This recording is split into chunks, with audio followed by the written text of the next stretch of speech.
Hola, bienvenidas, bienvenidos a una nueva y última entrevista de un viaje a la identidad de Atacama en nuestra revista Voz Indómita, en este proyecto financiado por el Fondo Nacional de Desarrollo Cultural y las Artes en el ámbito regional de la convocatoria 2022. Estamos muy emocionadas junto a mi compañera Jessica, que está atrás de bambalinas también, porque esta sería nuestra última entrevista viajando a través de las historias de diferentes artistas de la región de Atacama para llegar a saber más o menos cuál es nuestra identidad. Digo nuestra porque obviamente nosotros también somos de Atacama.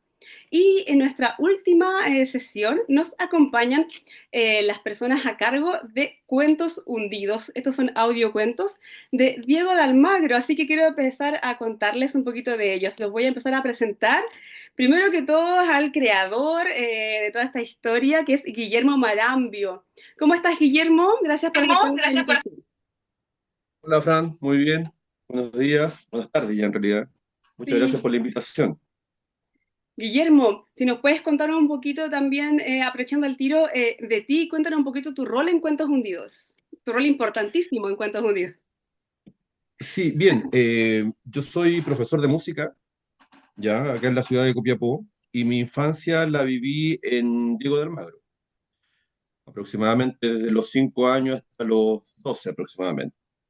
Entonces, en el proceso de la pandemia, como estábamos encerrados y no se podía hacer música principalmente, o sea, tocar y hacer la rutina que nosotros tenemos como músicos, tuve la necesidad sentía una cosa interna de empezar a escribir. No te lo puedo explicar así de otra forma. Fue como algo, como una explosión de una emoción, ¿cierto? De viajar de nuevo a una infancia, porque cada vez que yo relataba esta historia, a los amigos, en algunas tertulias, ¿cierto? En algún lugar, ¿cierto? Les comentaba cómo fue mi infancia y muchas de estas historias les parecía increíble y fantástica, muy fantástica. Son reales, son basadas en gente típica del pueblo, historias que me pasaron, que viví, que vi. Entonces, sentí como la necesidad de dejarle más que nada un legado a mis hijas, ¿cierto? A mi familia, de esta historia escrita de una forma. eh, y así parte todo. Buenísimo, y para que todo se concretara, también tenemos, aparte de tu gran equipo, tenemos acá presente a Tania Carballo, productora y coordinadora de toda esta producción de Cuentos Hundidos. ¿Cómo estás, Tania? Gracias por acompañarnos. Hola, buenas tardes, muy bien, gracias. Y bueno, aprovecho de presentar el tiro mejor también a Mauro Lamas para que se vaya generando la conversación. Él es el productor musical también de hecho está en su estudio. Mauro, ¿cómo estás? Hola, ¿cómo estás? Bien, aquí trabajando, pero ahí poniendo un break para poder compartir un ratito sobre este trabajo que se hizo con Tania, Guillermo y Patricio, que también hizo la otra parte. Así vemos que es un gran equipo porque, bueno, para contarles un poquito también el contexto a las personas que nos están escuchando y que nos siguen, su proyecto también es un fondo al tratamiento de la memoria e identidad de Atacama. Así es que se enlazaba completamente con lo que nosotros estamos buscando, que es nuestra identidad de nuestra región de Atacama, y de ahí poder también dar a conocer también todo este equipo de profesionales que cuenta que cuentamos, ¿cierto?, en la región de Atacama con una calidad impresionante. Tania, por favor, cuéntanos un poquito cómo fue esta coordinación y de también todos los demás actores y personas que trabajaron en el proyecto. Bueno, nosotros cuando se hizo esta idea, inicialmente se postuló en el año 2021 a este fondar y una vez adjudicado el proyecto, todos tenían distintas funciones. En este caso estaba Guillermo, que estaba a cargo de la creación, de de la modificación también, porque inicialmente cuando Guillermo hizo este proyecto, lo hizo escribiéndolo y no para un audiocuento. Entonces también tuvo que hacer una adaptación en este sentido, además de hacer también las ilustraciones. Y por mi parte, estuve a cargo de la coordinación y la producción de esto en compañía de la empresa Flamenco Negro, la cual es la encargada de la producción artística de esto. Entonces, para ello nosotros buscamos actores para que trabajaran en para que pudiesen hacer la dramatización. porque hay que considerar que este audiocuento no es solo una narración, sino que hay dramatizaciones de por medio de música que se hizo exclusivamente para el proyecto, que estuvo a cargo en este caso de Patricio Varela, y además Mauro Lamas, que también participó en eso, y él también es nuestro productor musical. Entonces, para dar vida a este proyecto, se trabajó con actores, con el Guillermo, que fue el creador, además con el productor musical, y además con todo lo que se necesita, en este caso el estudio y todo lo demás para poder dar vida a los cuentos hundidos. Buenísimo. Vamos a contarles a todos que Los Cuentos Hundidos son 6 historias reales, que de hecho quiero que pasemos después un poquito a que me cuentes un poquito más, Guillermo, porque hay unos muy entretenidos que te quiero contar más, que me profundices. Por lo que pudimos ver, hay Sesión Fúnebre, El Superdotado, La Diosa, Quiltros, La Protectora, Medias, Panties para Hombres. Son cuentos bien entretenidos. Oye, los pueden buscar en YouTube, porque yo los vi ahí en YouTube, Cuentos Hundidos. Eh, pero antes de que pasemos a contar cada historia, cuéntame un poquito, Mauro, cómo fue esta adaptación de grabar ahí en el estudio, la actuación, agregarle la música. ¿Cuánto tiempo se demoraron en cada cuento? Porque cada cuento dura alrededor de unos 10 minutos, pero me imagino que la producción para cada uno de ellos fue bastante trabajo, mucho más que eso. Bueno, claro. Bueno, efectivamente mi rol fue hacer la producción. Tania tuvo la producción ejecutiva. Yo tuve la producción en términos de estudio acá. Entonces, en ese sentido, acá siempre llegan las cosas como en borrador. Entonces empezamos a trabajar con el equipo de poderlo, como decía Tania, había primero un cuento, una historia que a lápiz, a mano alzada, Guillermo escribió, tuvo que adaptar un trabajo bastante complejo también. Y luego de eso hay que transformarlo en vida, pues, ¿no es cierto? En lo que es no solamente un cuento, esto no es un audiolibro, esto es casi como una serie, ¿no es cierto? Rayando lo que es audiocine, poco menos. Nos vamos entreteniendo, va dramatizaciones, hay foley, hay dramatización de espacios, de escenas, de lugares, y todo se produce dentro de este mismo espacio que es un estudio de grabación. Entonces ese proceso fue bastante entretenido y que por lo demás fue de a poquito llenándome el estudio de cosas, bicicletas, tierra, agua, para poder generar todos los efectos que eran coherentes a cada escena que Guillermo narraba en su historia. Entonces, al ser una historia bastante entretenida, también obviamente eso se ve reflejado en la producción que fue muy entretenida. Patricio Varela, que ahora no está lamentablemente, fue el quien hizo la música. Y él la trajo para acá y acá la producimos también. También se produjo la música acá. Y yo también creé la música incidental, que es la que va, no temas principales, sino la que va como escondidita, la que va subrayando ideas de la narración. Entonces, en términos de producción, primero grabamos a Francisco, que fue el narrador, un actor acá de la zona, y sobre la narración de él fuimos ya construyendo los procesos que son más que ya de dramatización y foley. Así que fue un proceso muy entretenido que hicimos junto a este equipo. ¿Contaron con un solo actor? Es igual. No, o sea, hubo más personas, pero Sí, principalmente el narrador es una persona, Francisco. pero otras personas fueron construyendo también junto al equipo de acá, al mismo Guillermo, los doblajes, los actores, también los fuimos construyendo nosotros aquí en escena. También participaron en esta parte de ser Por parte de la historia supuesto, en sí. por supuesto. Ah, buenísimo. Como en el cine, pues, un actor de doblaje no hace un solo personaje, eso ya lo Claro, sabemos. sí. Entonces acá también acá se juega con eso, con una cosa de tiempo, recursos, etcétera. Pero acá también hay talento y versatilidad para poder lograr ese objetivo. Un buen trabajo en equipo. Oye, Guillermo, estaba viendo otras entrevistas tuyas porque yo estuve buscando los hartos antes de entrevistarlo. ¿Y Ya. vi que te demoraste 4 años en escribir los cuentos? ¿O lo entendí mal? Sí, fue un proceso bastante largo. Lo que pasa es que yo no soy escritor, ¿ya? Y trabajo en otra cosa. Mi área, mi disciplina no es la escritura. Entonces, escribí un cuento, pasó un año, escribí otro, y fue así, muy lento el proceso. Hay cuentos que me demoré, no sé, 3 meses, 4 meses, y posteriormente a ello, cuando se lanzó este proyecto, tuve que editarlo. Entonces, eh, una vez hicimos una lectura de uno de los cuentos y casi duraba una hora o un poco más. Entonces, teníamos que resumirlo a 10 minutos. El formato, por el formato, digamos, y tuve que replantear todo, cambiar, no la historia en sí, pero sí muchos diálogos y cosas por el estilo. Casi Pero sí fue un reescribirlo. proceso, ¿ah? Reescribirlo, Reescribir. claro, Fue un claro. proceso largo Entonces ese de proceso edición. igual de completar esto, yo creo que el cuento hundido no está terminado. Hay más Fue esto historias. como son otras historias que se lanzaron y hay varias historias más que todavía me gustaría escribir, pero por cosas laborales o simplemente por esta necesidad de escribir que te comentaba en un principio. Yo en ese rato tenía el tiempo y esa necesidad. Hoy día no me siento tan cercano a escribir, pero a lo mejor tengo mucha historia ahí que están esperando. Entiendo.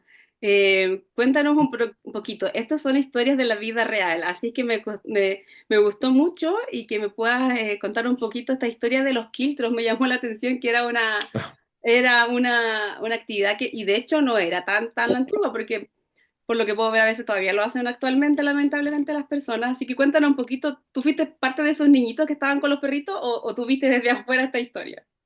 No fui yo, fui yo el que tuvo la Ya. mala suerte de vivir la experiencia. Lo que pasa es que en esa época yo tenía 6 7 años y cuando yo tenía una perrita y la perrita era callejera, no había la costumbre de comprar un perro de raza como quizá hoy día, hoy día se ha transformado esta cultura, ¿cierto?, animalista.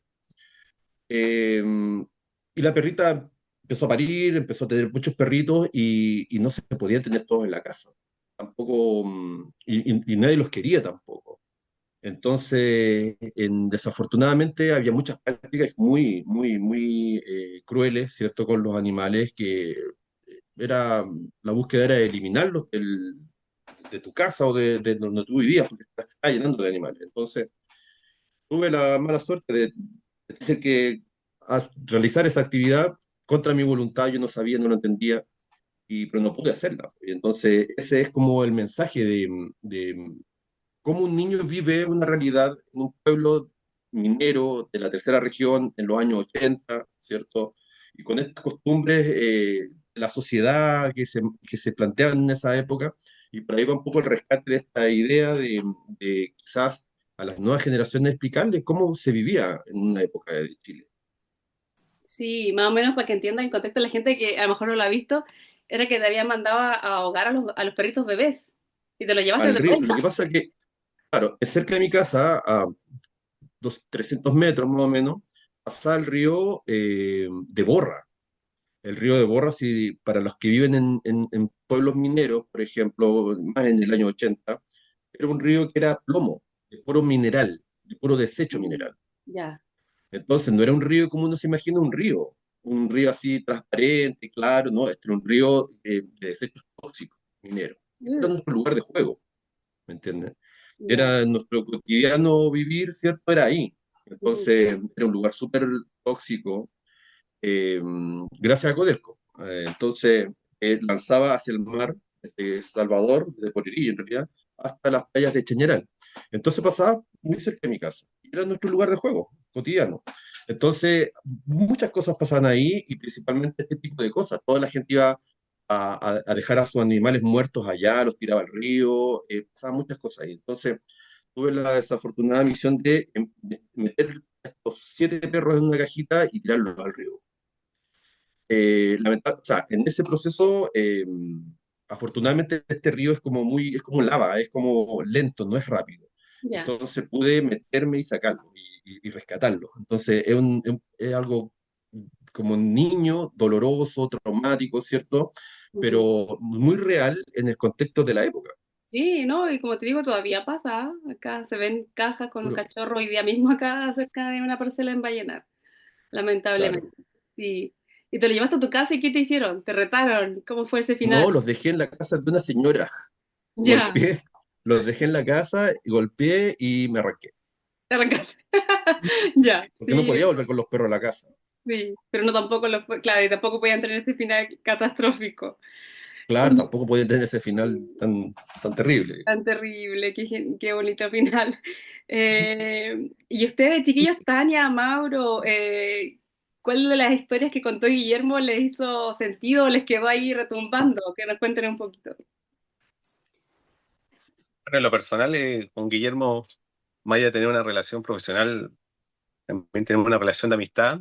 Yo también soy profesor de música, igual que él.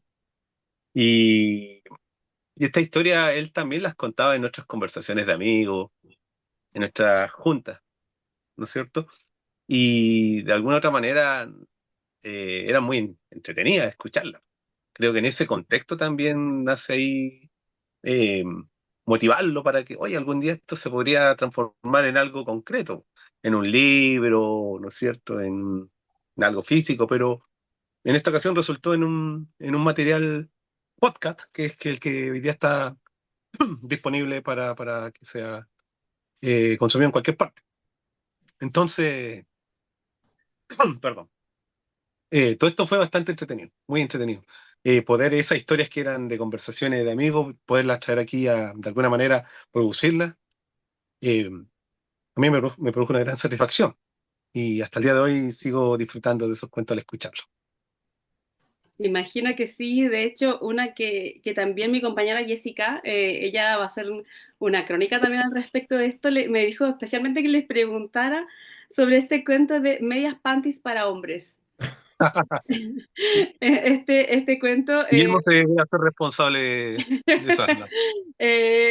sí, contanos un poco también si ven alguna diferencia, algo de diferencia hay actualmente, pero de esta realidad de niños que no sabían cómo comprar condones, actualmente en la vida real, porque todavía hay un tabú en ver en compra, en temas de productividad, ¿cómo fue esto? ¿Aquel también te pasó a ti, Guillermo? ¿Fuiste el que fue a comprarla? Sí, sí.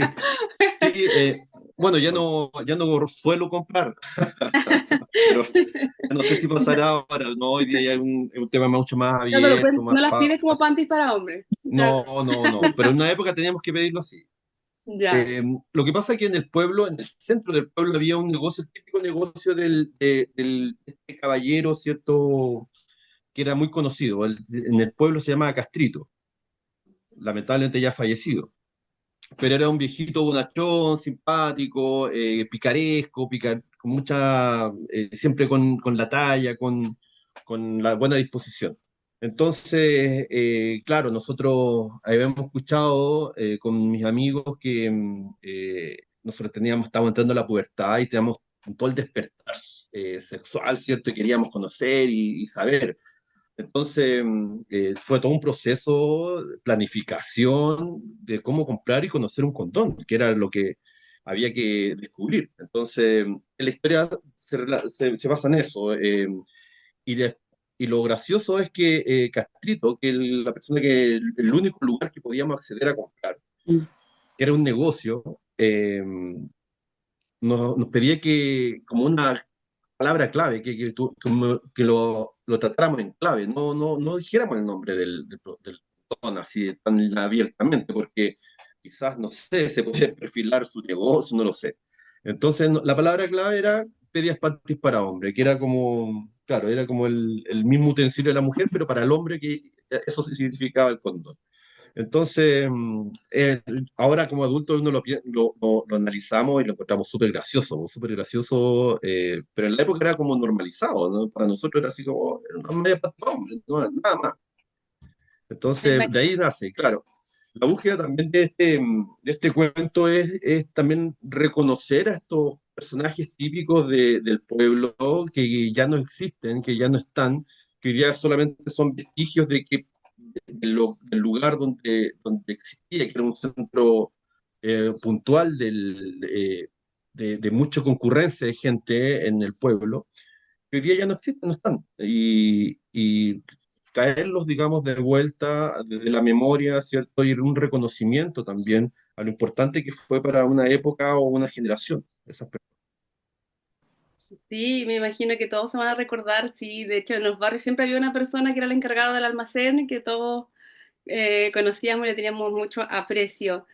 Aprovecho acá de saludar a Nivaldo, se llamaba nuestro casero de acá del barrio, que también el año pasado nos partió ya a otro plano ancestral. Así es que uno siempre lo recuerda con amor a esos personajes, con harto cariño.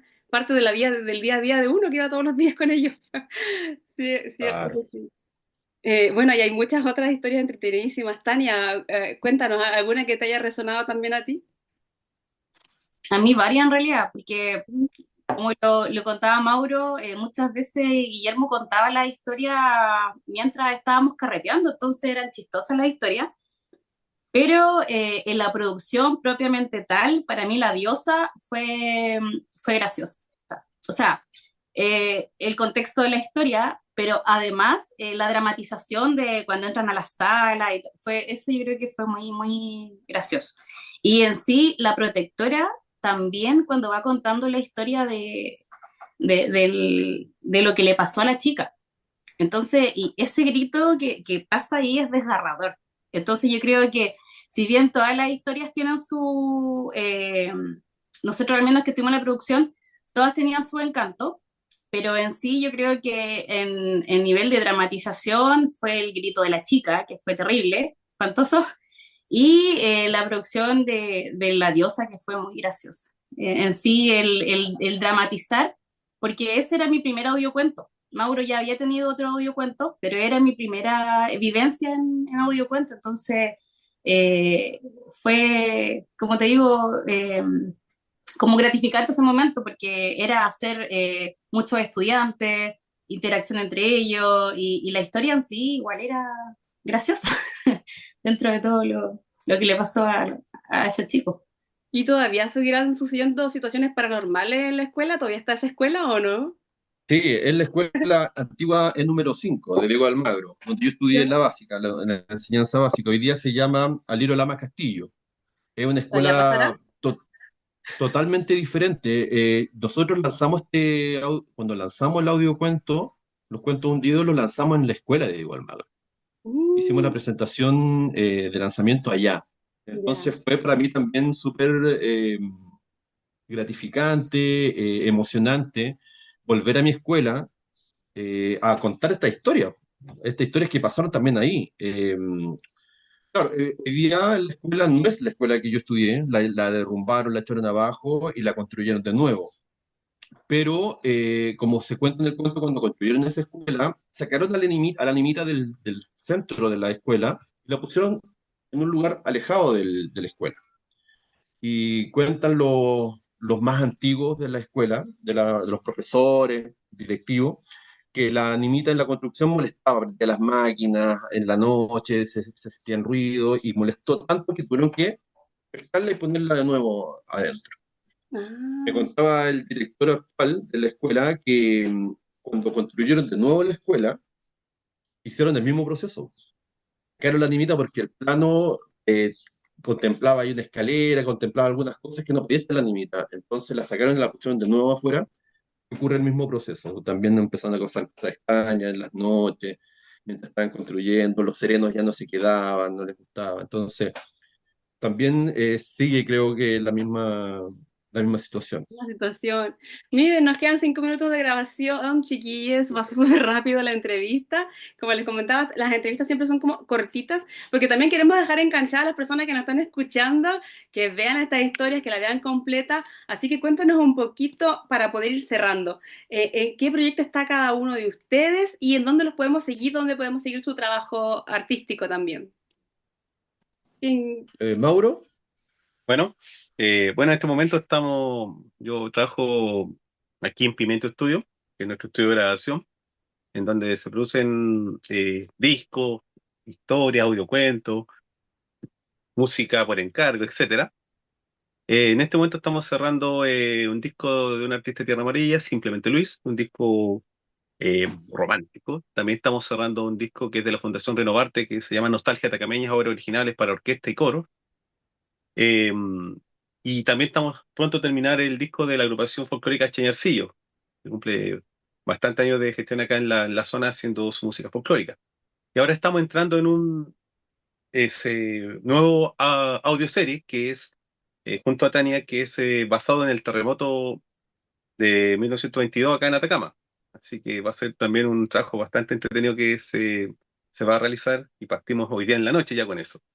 Y a continuación de eso viene otro que es basado en la figura de Pero Longayo, otra historia acá del desierto. Así que en eso estamos acá en Pimiento, muy ocupados, pero contentos de seguir trabajando en lo que nos apasiona. Buenísimo, tienen un año cargado de proyectos. Tania, cuéntanos, qué se viene con esto del terremoto y cuáles serán también tus planes y dónde te podemos encontrar también en redes. Ya. Bueno, el terremoto es el terremoto de 1922 y ese también me adjudiqué un fondar donde soy la coordinadora y la productora ejecutiva del proyecto, que trabajamos en conjunto con Pimiento Estudio, Flamenco Negro, para poder darle vida en 5 capítulos a una audioserie. Nosotros no le llamamos audiocine, más que un audiolibro, porque lo que nosotros hacemos es foley, dramatización, música exclusiva para el proyecto. Entonces, al final, no es narrar una historia, es dramatizar y llevarte a vivir la experiencia. Entonces, eso. Y también el proyecto es lo mismo, productora ejecutiva y coordinadora de la historia de Pedro Longallo, que también va a ser otro audioserie. Buenísimo, Tania, también hartas cosas entonces. Y Guillermo, tú, creador de todos estos cuentos hundidos, cuéntanos en qué estás ahora. Mira, yo soy profesor, como te contaba, de música y en este rato saliendo de vacaciones. Ya me voy de vacaciones por lo menos un mes y medio a la playa. En ese caso, vuelvo a tocar, voy a estar, como soy profesor de música y músico, tengo que tocar ahora en el Festival de Jazz que se va a hacer acá en Copiapó a finales de enero con Patricio Varela Trío. Estamos invitados a tocar. Y durante el año también fuimos como banda invitados a varios proyectos del Fondo de la Música y vamos a estar tocando junto a Motetes, que es una agrupación de jazz nativo de acá de Copiapó, en varias presentaciones de acuerdo a los proyectos que se han postulado y que se fueron aprobados y ganados, digamos. Así que harta música. Con respecto a cuentos, estoy un poco, después de este proyecto, quedé un poco recansado de esta experiencia. Fue muy gratificante, muy bonita. Agradezco mucho a la producción, a Mauro, a Tania, que sin ellos no hubiera sido posible. Pero fue un trabajo muy, muy desgastante. Entonces, para seguir hay que dedicarse de lleno a generar este tipo de productos. Entonces, mi intención es volver a escribir, seguir escribiendo otras historias, ya a lo mejor no tanto de la niñez, un poquito más adolescente quizás, en otras ciudades, pero que también siempre se conversan en los asados, en las conversaciones con los amigos. Seguir quizás, mi idea es terminar esto en un libro físico y dejarlo como un testimonio para más que nada para mis hijas, mi familia, que son mis recuerdos de No, yo infancia, creo que muchas de otras vivencia. personas, además de tu familia, van a estar interesadas en verlo, en leerlos, y son buenísimos. Les invito a Muchas toda mi gracias. gente a que los puedan ver, como les decía. Yo los encontré a ustedes en YouTube, Cuentos Hundidos. ¿También están en podcast con los cuentos? Sí, Sí, Entonces, también los en buscamos todas por Cuentos las Hundidos. plataformas digitales. En todas las plataformas digitales, están en Tidal, están en Spotify y en otras que no se conocen acá en Chile, pero ahí están en 40 aplicaciones diferentes a nivel mundial. 40. ¡Wow! Buenísimo, muchas aplicaciones. Puedes hacer hasta historias de Instagram y Facebook con extractos de cuento un día también. Cuentos hundidos, También. buenísimo. Bueno, solo agradecerles, me encanta esto, que ustedes hayan sido justamente los últimos entrevistados para nuestro proyecto Buscando la Identidad de Atacama. Y algo así muy breve, cortito. ¿Qué creen ustedes que sea la identidad de Atacama después de haber vivido todo esto? ¿En alguna palabra, algún concepto, algo como para darle un broche a este gran proyecto de entrevistas que tenemos? no sé, Mm, Mauro, Tania. Es compleja la pregunta, yo creo. Sí. El- Nuestra yo- identidad. o sea, Yo creo que la identidad es algo muy dinámico, es una cuestión que es difícil definir como un punto exacto, pero ahí está Sí. la maravilla, o sea, tratar de, al menos en el ejercicio de tratar de identificarnos con elementos identitarios de alguna u otra manera, nos aproxima a una posible identidad que obviamente mientras más distancias tomamos sobre aquella, más perspectiva tenemos sobre las posibles formas de entender nuestra cultura en Atacama. Entonces, en lo personal lo entiendo como un concepto muy amplio, Ujú. pero que yo creo que de alguna u otra manera igual nos identifica, sí, en el mundo, pero se mueve todos los días, se mueve todos los días, cambian, hay muchas formas de ver distintas cosas, por ejemplo, le pregunto a Evolución. un tipo, desde lo musical, este acorde, el ritmo acá en Atacama, el charango, en un ritmo se toca de esta manera, pero al lado tengo otro tipo que vive en la casa al lado y ya lo toca distinto. Entonces, algo, la búsqueda de esto es lo maravilloso, yo creo, más que dar con el punto exacto. Y lo vamos a Claro. encontrar Ahí- en Cuentos Hundidos de Guillermo. Yo estoy segura que sí. Sí, sí. Sí, los cuentos hablan mucho de eso, pero desde una época y desde la visión de un niño, sí. Desde las ilustraciones están pensadas desde la mirada de un niño, no son dibujos hechos por un adulto, o sea, lo hice yo, pero pensando como con acuarela, con dibujos infantiles, de alguna forma, como es desde la mirada de un niño la realidad que le toca vivir en un pueblo minero de la tercera región en los años 80, eh, con esta mirada, digamos, de la vida cotidiana, que es cruel, es dura, es difícil, pero también es entretenida y es muy linda también. Ya, pues solo agradecerles, dar este cierre, invitarles igual a que sigan Voz Indómita y agradecer, por supuesto, haber seguido este viaje a la identidad de Atacama con todo este proyecto de nuestra revista online. Un gusto conocerles y nos estamos viendo en cualquier otro live, cualquier otra entrevista. Yo sé que nos vamos a encontrar en contacto con la cultura en Atacama. Que estén muy bien. Chao, chao. Chao. Chao, Fran, muchas gracias.